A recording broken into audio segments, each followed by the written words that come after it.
බුදුහාමුදුරු දේශනා කරන්නේ අපිට හිත නිදහස් කරගන්න ක්‍රමයක් මොකද්ද කරන්නේ? භාවනා කරන්න.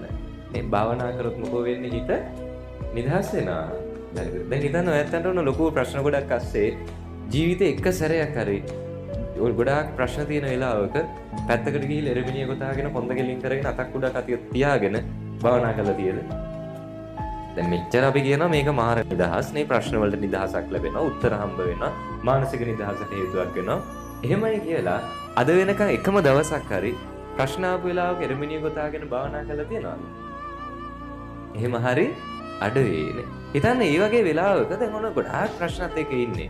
එහෙම වාඩිලා සමහර විට අරම පැයක් දෙකක් භාවනා කරන්න ගියොතින් ඒක ශාරීරිකව අපහසු වෙනවා. භාවනා කරන එක හරිම කැමැත්තෙන් විනෝදයෙන් කරනවද? කම්මැලිද නැද්ද? බහුතරයක් දෙනාට කම්මැලිනේ. ඒ හේතුව තමයි අද අපි ඔය භාවනාව කියලා අල්ලගෙන ඉන්නේ ඉරියව්වක් විතරයි. අද අපි හිතාගෙන ඉන්නවා භාවනා කරනකොට කොහොමද ඉන්න ඕනේ? එරමණිය ගතාගෙන නේ. අත් දෙක තියෙන්න ඕනේ. අතක් උඩින් අතක් නේ.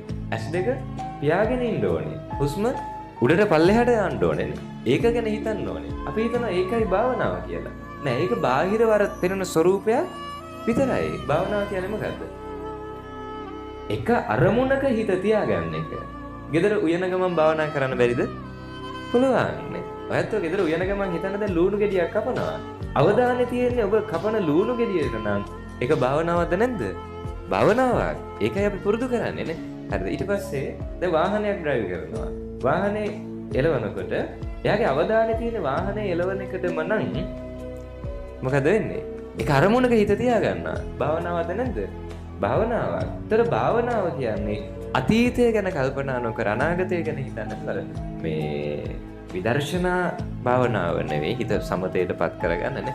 හරිද? මේ සමතේට යන්න මේ මොහොතේ ජීවත් වෙන්න. හුස්ම උඩට පල්ලෙහාට දාන එක ගැන හිතනවා කියන්නේ අපි මොකක් ගැනද හිතන්නේ? මේ මොහොත ගැන. ඒ නිසා ඔබේ ප්‍රශ්න දරා ගන්න බැරි විදිහට මානසික ප්‍රශ්නෙද්දී, දරා ගන්න බැරි විදිහට හිතේ ප්‍රශ්න පිට ප්‍රශ්නෙද්දී ඒ වෙලාවට කරන්න හොඳ හුස්මක් ගන්න. හරිද? හොඳ හුස්මක් අරගෙන ජීවත් වෙන්න